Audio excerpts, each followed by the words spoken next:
Hello guys, कैसे हैं आप लोग। आई होप कि आप लोग बहुत ही अच्छे होंगे। फ्रेंड्स, आज हम लोग रेनबो का चैप्टर फर्स्ट प्रोज, जो कि इंडियन सिविलाइजेशन एंड कल्चर है, जिसका लेखक कौन है, महात्मा गांधी। हम इससे पहले वाला वीडियो में हम लोग समरी को देख चुके थे, जो कि 5 नंबर में पूछे जाते हैं। ओके, एंड अब हम लोग देखेंगे इसका एक्सप्लेनेशन को, जो कि 4 नंबर में एक्सप्लेनेशन भी पूछे जाते हैं। ठीक है, तो इसको भी देखना काफ़ी ज़रूरी हो जाता है, तो इसको समझिएगा।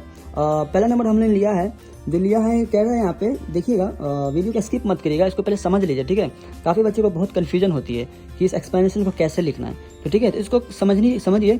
और हम पहले बता देते कि अगर इस लाइन में कहीं भी इंडियन सिविलाइजेशन आ जाए, या फिर B10 आ जाए, या फिर बहुत कुछ ऐसा इंडिकेट पॉइंट होता है, ठीक है, जिससे मतलब आप पहचान सकते हैं कि ये कौन सा चैप्टर उठाया है। तो आप तो यहाँ से जिंदा नजर आ रहा है कि इंडियन सिविलाइजेशन, समझ में आ रहा है कि ये एक कौन सा चैप्टर से, इंडियन सिविलाइजेशन कल्चर से।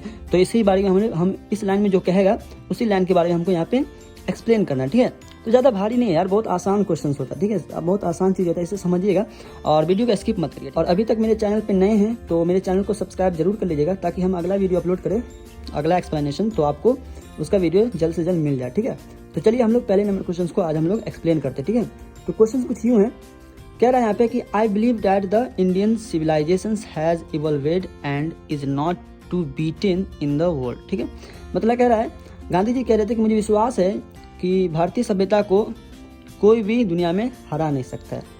ठीक है, ये कह रहा है, ये किताबों में भी लिखा हुआ है, ये चीज़ पूरा जिंदा लिखा हुआ किताब में बोला गया, गांधी जी बोला। ठीक है, आगे कह रहा है कि nothing can equal to seen sown by our ancestor. मतलब यहाँ पे बात ये हो रही है, कह रहा है यहाँ पे कि हमारे पूर्वजों द्वारा बोए गए बीज की बराबरी कोई नहीं कर सकता है। इसका कहने का मतलब यही है। ठीक है, तो कहना क्या लिखा हुआ है, nothing can equal to the seed sown by our ancestor. Seed का मतलब होता है बीज, सोन का मतलब होता है बोना, और किसके द्वारा, हमारे पूर्वजों के द्वारा। तो जो हमारे पूर्वज बीज जो बोए हैं उसकी बराबरी कोई नहीं कर सकता है, ये इस लाइन का मतलब है। ठीक है, अब इस लाइन को मतलब तो समझ में आ गया, पर इसको लिखना कैसे ये भी तो जानना ना। तो सबसे पहले बात करते हैं कि ये जो लाइन उठाया गया, कहाँ से उठाया गया, इंडियन सिविलाइजेशन एंड कल्चर से, जिसके लेखक कौन है, महात्मा गांधी। एंड इसकी पैदाइश कब हुई थी, हम लोग पहले बात कर चुके, कब हुई थी, 1869 में हुई थी। एंड इसका डेथ कब हुआ था, इसका डेथ जो हुआ था वो क्या हुआ था, 1948 में हुआ था, है कि नहीं।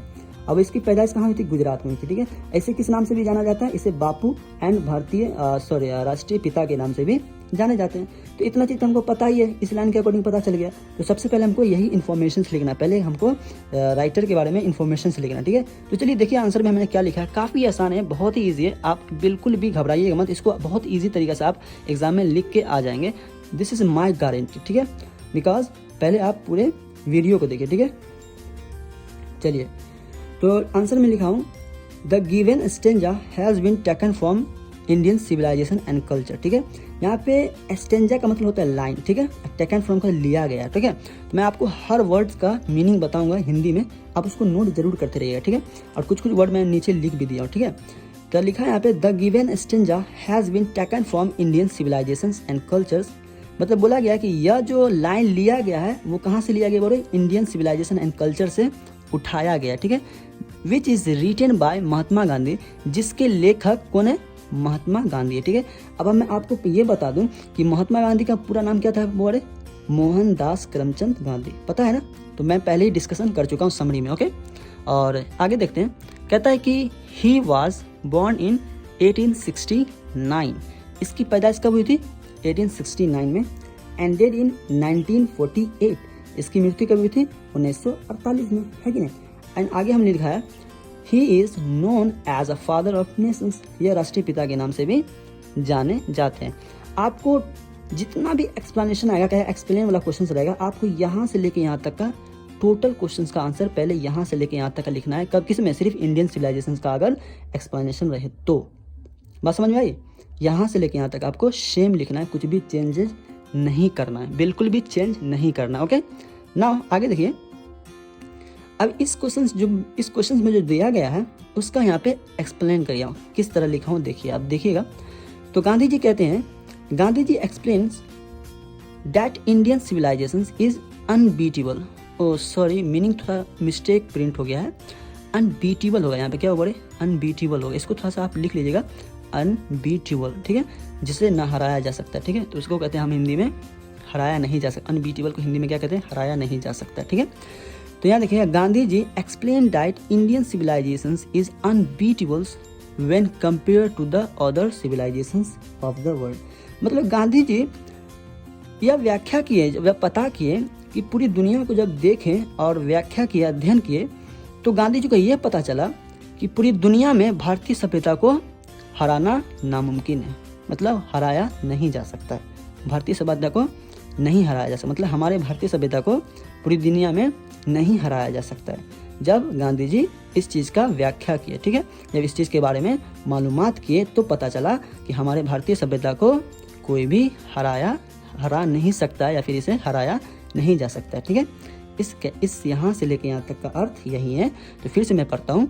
Gandhi ji explain that Indian civilization is unbeatable. इसका मीनिंग आप जरूर चेंज कर लीजिएगा। ठीक है, इसका मीनिंग आप चेंज जरूर कर लीजिएगा। यहाँ पे स्पेलिंग, यहाँ पे ये गलती हो गया। ठीक है, अनबीटेबल होगा। ठीक है, देन आगे कहता है व्हेन कंपेयर टू, जब compare to other civilisation of the world. मतलब जब दूसरे वर्ल्ड को कंपेयर किए, मतलब दूसरी दुनिया, मतलब दूसरे देशों को जब कंपेयर किए, तो पता चला कि इंडियन सिविलाइजेशन को हराना नामुमकिन है। मतलब हराया नहीं जा सकता। ठीक है, हमारा इस क्वेश्चंस में यही कह रहा है। ठीक है, इसके बारे में हमको बताया, किताब में भी खुलासा दिया गया है। ठीक है, तो खुलासा लिखा है can not be beaten in the world. मतलब किताब में लिखा हुआ can not be beaten in the world, मतलब हमारे Indian civilisation can not be beaten in the world, इस टाइप का लिखा हुआ है किताब में। मतलब इंडियन सिविलाइजेशन को पूरी दुनिया में नहीं हराया जा सकता है। ठीक है, तो जब गांधी जी एक्सप्लेन किए, मतलब व्याख्या की, तब पता चला।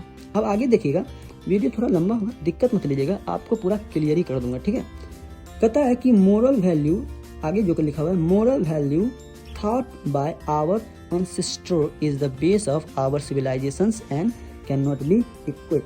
मतलब कह रहा है कि हमारे, मतलब बोल रहा है कि हमारे पूर्वज जो थे ना, हमारे पूर्वजों द्वारा सिखाए गए नैतिक मूल्य। ठीक, मोरल वैल्यू का यहाँ पे मैंने लिख दिया पहले, नैतिक क्या होता है? नैतिक मूल्य होता है मोरल वैल्यू का स्पेलिंग। ठीक है, तो इसको नोटिस जरूर कर लीजिएगा। ठीक है, मतलब कह रहा है कि हमारे पूर्वजों द्वारा सिखाए गए नैतिक मूल्य, ठीक है, नैतिक मूल्य जो सिखाए हमारे सभ्यता का आधार है। मतलब हमारे जो पूर्वज सिखाए ना, वो क्या है? हमारे सभ्यता का एक आधार है, एक बेस है, जो हमारे पूर्वज ने सिखाया है। ओके, ये चीज है, और इसकी बराबरी कोई नहीं कर सकता है। मतलब इसकी बराबरी नहीं की जा सकती है।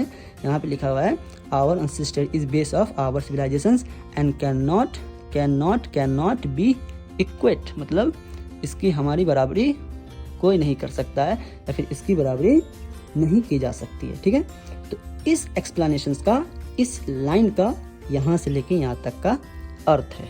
ओके, तो आपको इसी तरह एग्जाम में लिखना है और लिख के आना है, कुछ भी चेंजेज नहीं करना है। ठीक है, तो काफ़ी आसान है, समझ गए होंगे। आई होप कि आपको समझ में आ ही गई होगी। ओके, तो आज के लिए हम इतना ही रहने देते हैं, एंड हम लोग अगले क्लास में आएंगे क्वेश्चन नंबर 2 के साथ, दूसरा एक्सप्लेनेशन के साथ। और आज के लिए इतना ही रहने देते हैं, फिर मिलते हैं हम लोग अगले क्लास।